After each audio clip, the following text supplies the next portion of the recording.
A long time ago, a child would be born who would become a legend. From his early years, it was clear that this was no ordinary boy, and he would actually grow up to be thought of by everyone as an invincible warrior. And for the most part, they were right. Only he wasn't. He had one very specific weakness, one that would make his name even more legendary and memorable throughout the years. This warrior's name was Achilles.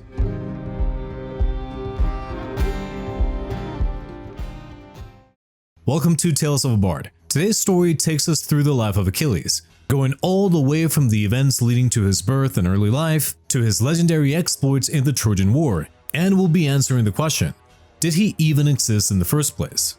Achilles was born in a city called Phthia, located in a region in northern Greece known as Thessaly.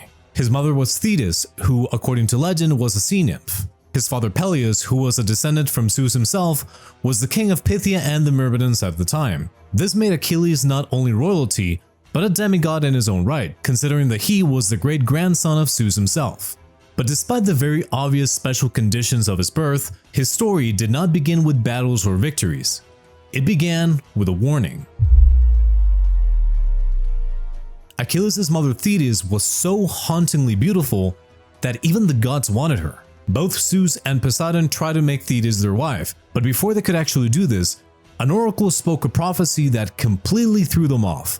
Basically, after hearing this, they did not want anything to do with Thetis. According to the oracle, Thetis' son would grow to be even greater than his father. The oracle spoke about how this particular boy would rise above kings and above warriors, and perhaps even above the gods themselves. After hearing this prophecy, both Zeus and Poseidon, who were all too familiar with the concept of children rising above their fathers, started remembering how they once defeated their father Cronus, so they could not really run into the risk of creating a son who might one day overthrow them. They decided that the risk was just too great, and both of them were like, no, you know what, it's not worth it, not that they were lacking in love affairs anyway, and so they just let Thetis go. But after hearing what they heard, they couldn't simply just let her walk away and leave things to chance. After all, there were plenty of gods out there besides themselves who could father this boy, and if that happened, the threat would remain. So they decided to take matters into their own hands, and so they selected a mortal man, Peleus, the king of Phthia, to be Thetis' husband. But this was not really an easy match. Let's not forget that nymphs in Greek mythology were considered minor goddesses. So Peleus, despite being a king and a descendant of Zeus and everything, in many ways he was below Thetis. And Thetis, she was not thrilled about this whole arrangement. She did not love Peleus. She was not simply going to give herself away to this man, she actually gave him a pretty hard time for it. She would constantly shapeshift to get away from him, turning into fire, into water, into wild animals, everything and anything to get away from Peleus. She became a snake, a lion, a rushing river, but Peleus, to his credit, he never gave up, so he never let her go. After a while, Thetis was like, you know what? Fine, you got me. And so she agreed to marry Peleus. Their wedding took place in Mount Pelion, which was this big mountain in southern Thessaly, and the wedding was so grand that all of the gods and goddesses from Olympus actually attended. All of them started giving them gifts and blessings, and everyone started having a grand old time. But not every god was invited. One goddess was left out, Ares, the goddess of discord. And from that small act, a perfect storm began to brew. Ares, as the goddess of discord, was known for causing trouble everywhere she went. So the rest of the gods and goddesses were like, you know what, we don't want her drama, we don't want her bad energy in the wedding, so they decided not to invite her. Little did they know that this particular decision not to invite her would set in motion a chain of events that would ultimately cost them way more than just a sour mood at the wedding.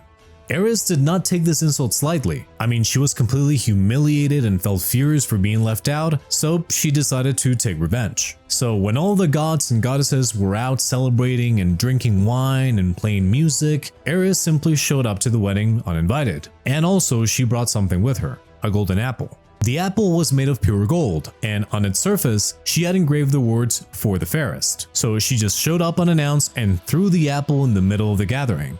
Immediately after doing this, three goddesses, Hera, Aphrodite, and Athena, immediately jumped in to pick the apple thinking that it was meant for her. Shortly after this, things got super heated and the argument actually escalated really quickly, and what began as a joyful celebration turned into this very awkward moment. That simple apple would set into motion a chain of events that would ultimately end up causing one of the greatest wars in history. the Trojan War. Yet for all the trouble and drama surrounding their marriage, Peleus and Thetis finally ended up having their son, Achilles. From the moment that Achilles was born, it was clear that he was special. Thetis, though she did not stay with Peleus, made sure that Achilles was brought up with the greatest care. But she had one desire above everything else: to make Achilles immortal. Thetis was very aware of the prophecy surrounding her son, so she needed to make sure that no harm would come to Achilles, and so she needed to take some extra precautions. One night, she decided to carry Achilles to the river Styx. This was the dark and mystical river that flowed through the underworld. When she finally arrived at the river with baby Achilles in her arms, she dipped him into the water, knowing that this would make him invincible. And for the most part it did. From that moment onward, no spear, no axe, no arrow could pierce his skin. But there was one flaw. As she held him by the heel, that small part of his body remained outside of the water, so it was left unprotected. Though neither Thetis nor Achilles actually knew in that moment how important that little mistake would one day become. Wanting her son to grow strong in both body and mind, Thetis placed him in the care of Cheiron, the wise centaur who lived on Mount Pelion. Cheiron was not only a great warrior, but also a teacher of music and the arts and medicine and basically everything about the ways of the world. Under his guidance, Achilles grew into not only a formidable fighter, but also a great leader and overall formidable person. But fate could not be avoided forever. Thetis knew that war was coming.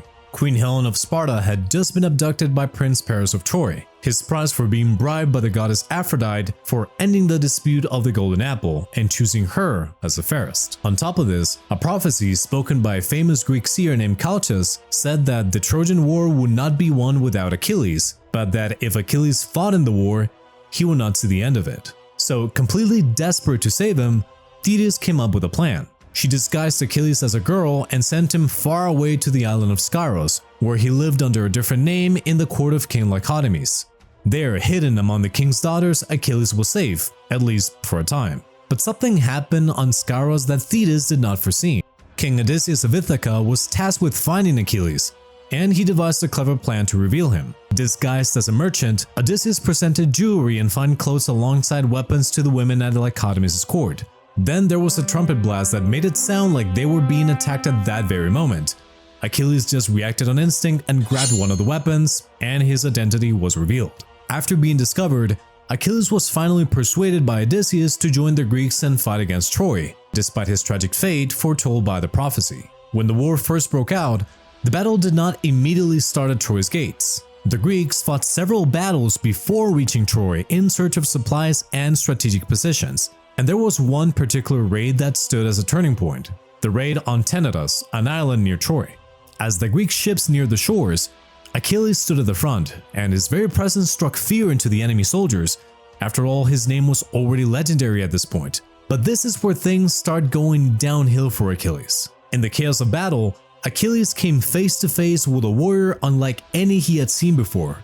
This was Tennis, the son of Apollo. Soon the two of them engaged in this epic duel where it was clear that both of them were masters of the sword, constantly parrying and dodging each other's blows, but in the end, Achilles struck the fatal blow. With Tennis dead, the Greeks continued their assault, but what at first seemed like a clear victory over a formidable enemy ended up creating a much worse enemy.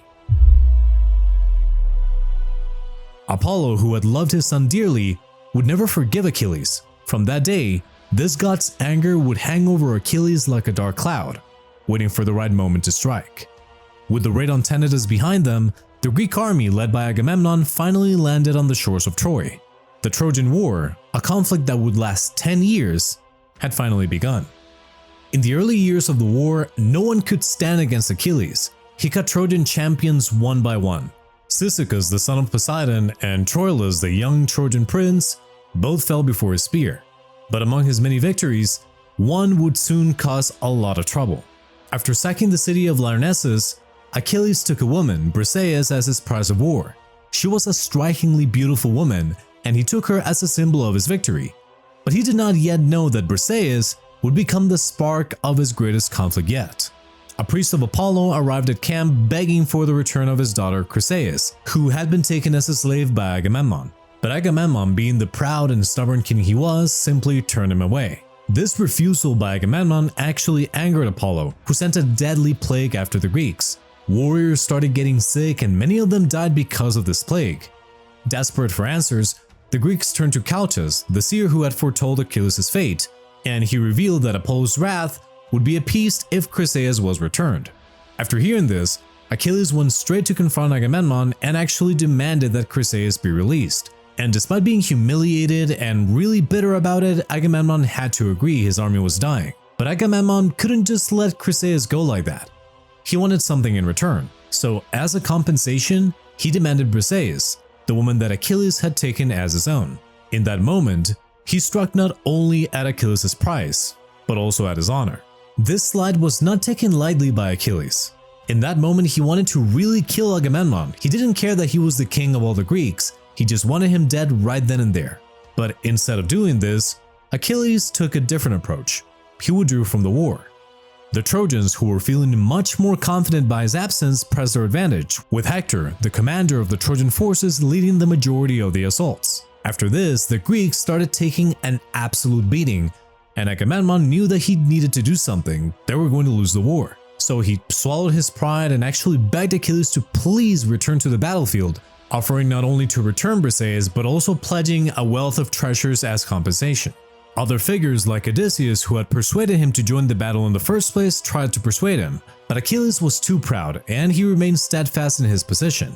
Hector and the Trojans kept up the assaults in the Greek camps, also setting part of their fleet on fire. The Greeks were really starting to lose the war at this point.